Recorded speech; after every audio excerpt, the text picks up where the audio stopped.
Godly Play kiddos, it's Miss Mira here, and happy to be with you again.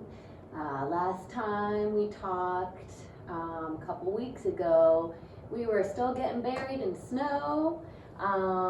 There's just snow on top of snow, and now the sun is shining and the snow is melting and the birds are singing and I can feel spring in the air. So I think we've turned the corner, and I'm looking forward to being able to get outside more, and hopefully you are too.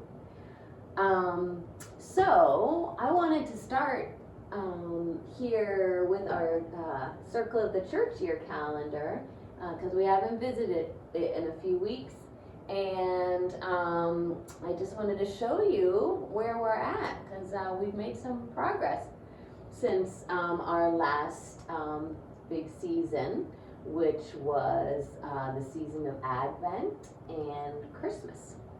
So since then, we've been in the green growing Sundays here. There's been a bunch of them.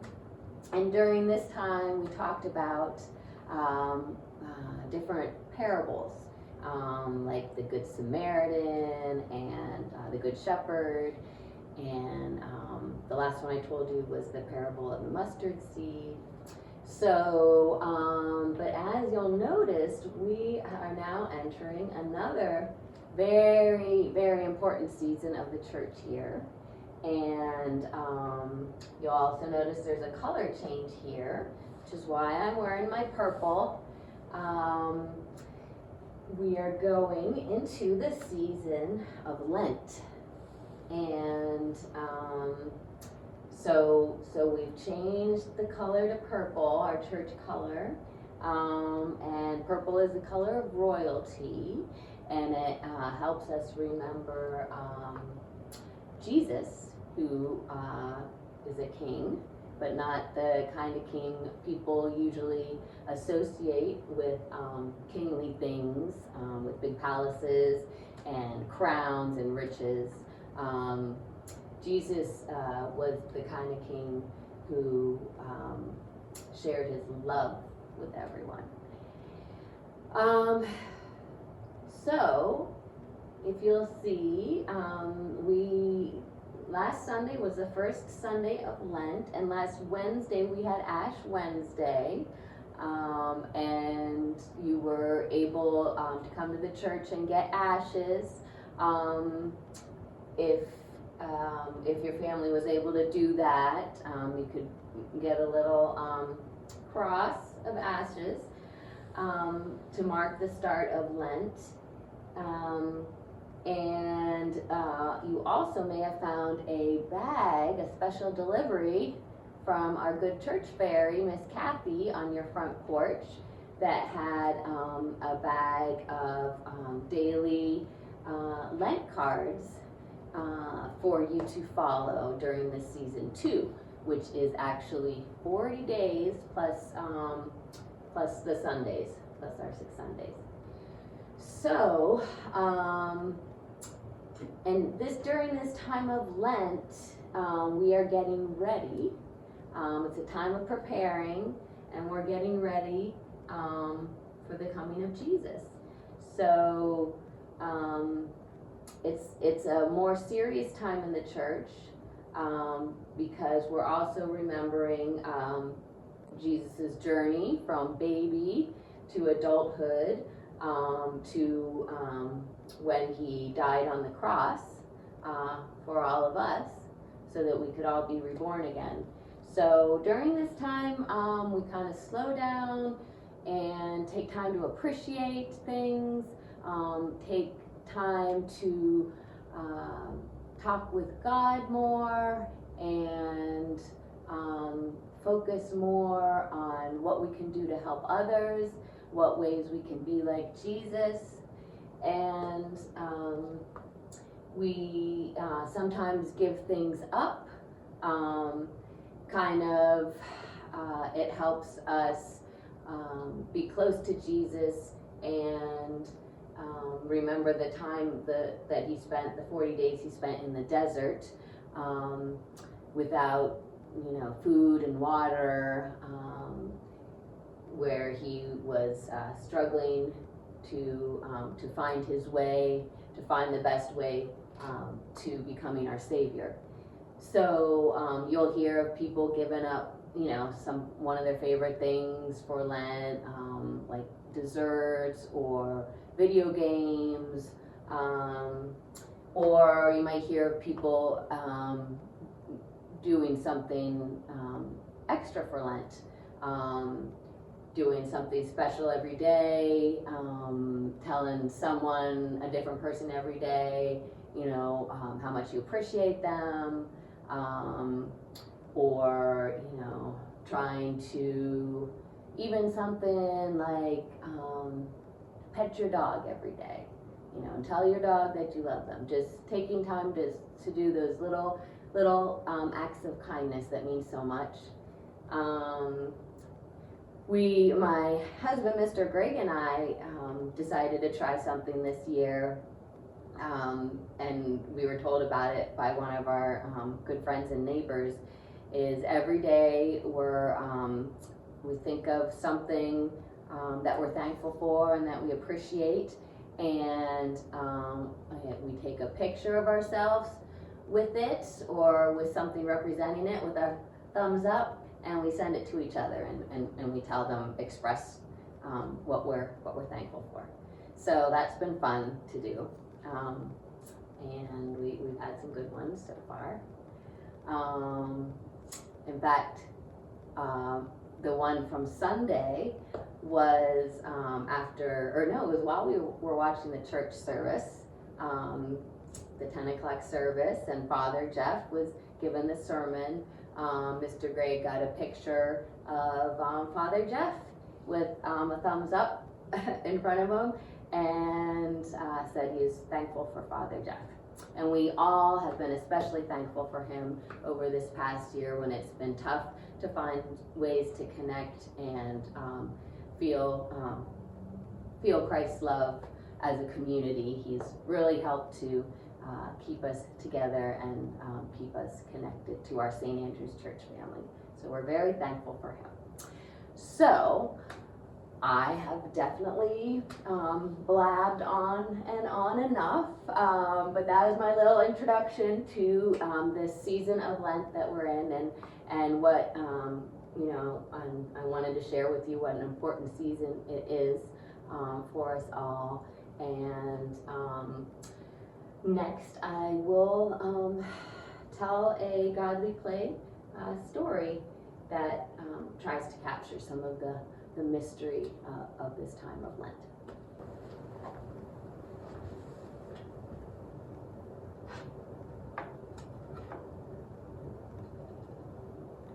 In the beginning, the baby was born. God chose Mary to be the mother of God. Listen carefully. Listen to the words. God chose Mary to be the mother of God, and the Word was born, a wordless child. When the baby looked up into the face of the Mother Mary, he already saw the cross. When he looked into the face of the Father Joseph, the cross was there, too. The Mother Mary and the Father Joseph held the baby close. They kept the baby warm. They gave the baby everything the baby needed to grow, and it began to grow.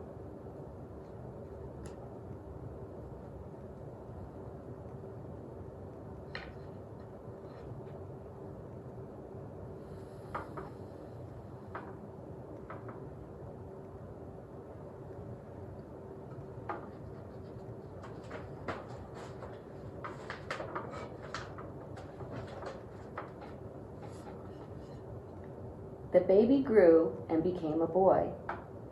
When he was about 12 years old, he went with the Mother Mary and the Father Joseph, and with many other people from their village of Nazareth, to the great city of Jerusalem, to keep one of the high holy days. When the celebration was over, the people from Nazareth went out through the great high gate and started on the road toward home.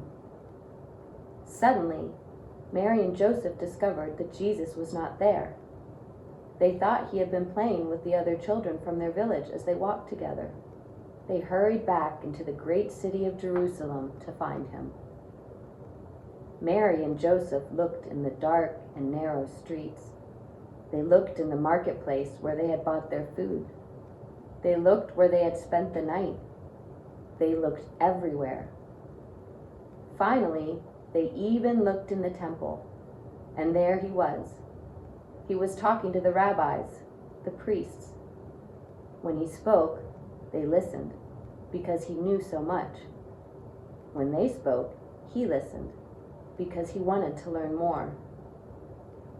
Mary and Joseph then asked Jesus the question all parents ask their children, the question you can never answer. Why did you do this? And Jesus said something very strange. He said, "Didn't you know I would be in my Father's house?" Mary and Joseph did not understand. Their house was in Nazareth, where Joseph's carpenter shop was. They did not understand, but they did not forget.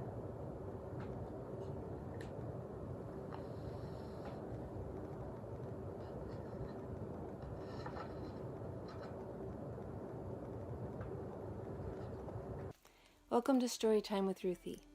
Today I'll be reading Peacock, an Easter Story by Carol Houselander, illustrated by Tommy de Paula.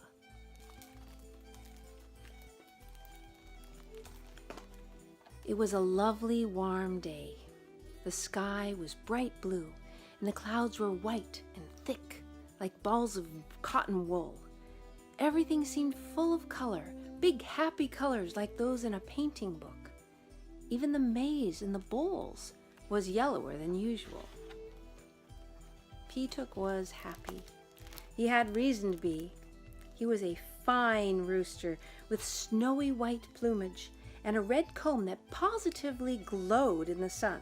And today he had become the father of 12 little chickens. He thought that there were no chickens like them, none so round, so yellow, so fluffy, so bright-eyed. As for his wife Martha, the brown speckled hen, plain and homely soul though she was, she had become all grand and important. During the past weeks, Peacock had sometimes felt a little impatient. It seemed that Martha had some secret that he did not share. It made her very happy, but it also made her look almost smug, and it annoyed Peacock to be outside of it. Martha had just sat on the eggs with a tiny smile on her face and her eyes nearly shut, as if she were looking into herself at a ball of light that was growing inside. Not talking, not moving, only making a funny little sound of happiness in her throat now and then. But now Peacock understood. It was he who was smiling and so bursting with pride and joy that he could not speak. Peacock was sitting on the wooden gatepost dreaming of his family, when a group of hens ran up to him. "Come," they clucked, "some stranger has been walking through the vineyard." Peacock, who was as inquisitive as any hen, though he would not have liked it to be known, got up at once and hurried off with the others. Sure enough, there on the dewy grass, beneath the vines, were the impressions of a child's feet. They were set in a straight line toward Jerusalem. But Peacock knew that between the vine and the road to Jerusalem was the chicken run, and Martha and the children. He began to fly in short, violent bursts of flight back to his family. All the way he was saying to himself, "I am sure that they were a boy's footsteps, and boys are sometimes careless, even when they're not cruel. He might tread on one of the chicks." Peacock could see that some of the fruit fallen under the vines had been trodden and crushed. When he got to Martha, he knew that he need not have been afraid. It is true that there was a boy there, but this boy was kneeling by the little brown hen with a look of wonder on his face, quite spellbound by the lovely sight of Martha gathering the chicks under her wings. His hands, which were thin and golden colored, were spread out like protecting wings over Martha. His lips were slightly parted, his eyes shining. So rapt was he that Petuk thought, it must be the first time that he has seen a hen gathering her chickens. For Martha, prouder than ever, was clucking softly and pushing the little ones in under her wings. Petuk preened himself. He strutted up and down, and round and round. He noticed every detail of the day, just as people notice every detail in a picture if it is rare and lovely, and one which they may not see again. He noticed how strong-looking the slim hands were, that the child's garment was woven without a seam, and that the sandaled feet were stained with the splashes of juice by treading on fruit fallen from the vine. Suddenly, for sheer joy, Petuk lifted his head and crowed.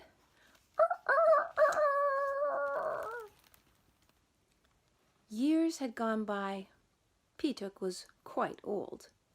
He had just passed through an uneasy night. Everything had been steeped in moonlight, but all had looked strange and sad. He could see the distant hill of Calvary, where the 3 tall trunks always stood. Only when someone was to die did the trunks become crosses, for then the poor person brought the beam that was fastened across the trunks for him to hang on. By getting on top of the dovecot and stretching his neck, Petuk could just see the trunks as dark bars on the shining sky. It seemed as if morning would never come. Martha was puffed out, sleeping on her eggs, and there was no one to talk to. The moonlight made long black shadows on the grass, and the grass was like pale green water. But suddenly there came a break in the sky, and like a red wound, morning came. And suddenly Petuk crowed out long and loud, for he felt somehow excited and lifted up.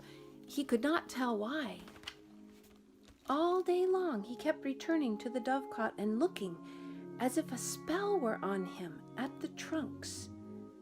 At about midday, or maybe a little after, Petuk saw that there was a little smudge at the top of the hill, which must be people. And then the crossbeam went up. When he saw it, he slowly opened his wings, for to him the cross looked just like that, like the opening of great wings. Of course, he did not know who was being lifted up there. He did not know that it was the lovely little boy, or that the little boy had remembered Martha and her chicks years after, and had said to hard-hearted men, "Jerusalem, Jerusalem, how often would I have gathered you under my wings as a hen gathers her chicks, and you would not." It was 3 days later, a morning cloaked with sunlight as with a garment of golden gossamer.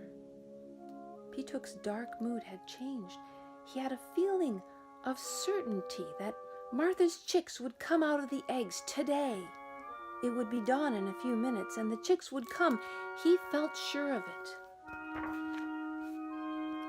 There was a soft step on the grass. It was the farmer's wife. She loved the fowls, and they trusted her.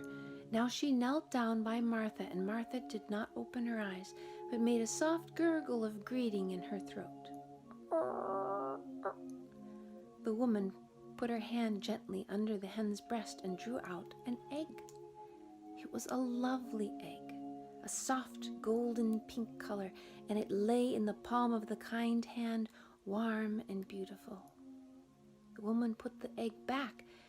Then she leaned down. She was listening. Petuk was listening too. So were the blades of grass and the drops of dew on them. So were the leaves on the trees and the stars that lingered still in the sky. The world was listening. Petuk knew that. The trees everywhere were listening. All the winds held their breath. Every flower and leaf and bird was still. It was so quiet that Petuk heard the chickens in the eggs tapping softly with their beaks to get out. Yes, Petuk heard that. And he heard life everywhere tapping softly, knocking softly to get out, to come out of the dark, into the light, out of the silence, into sound, out of death, into life. Bird and beast and seed in the earth and bud on the tree. Petuk heard all that when the chickens tapped to get out. And suddenly one of them came, a struggling splutter of gold fluff. The woman laughed and the sky broke into a splendor of light. Petuk threw his head back and crowed and crowed and crowed. His red comb burned in glory. The white feathers in his plumage dazzled in the light.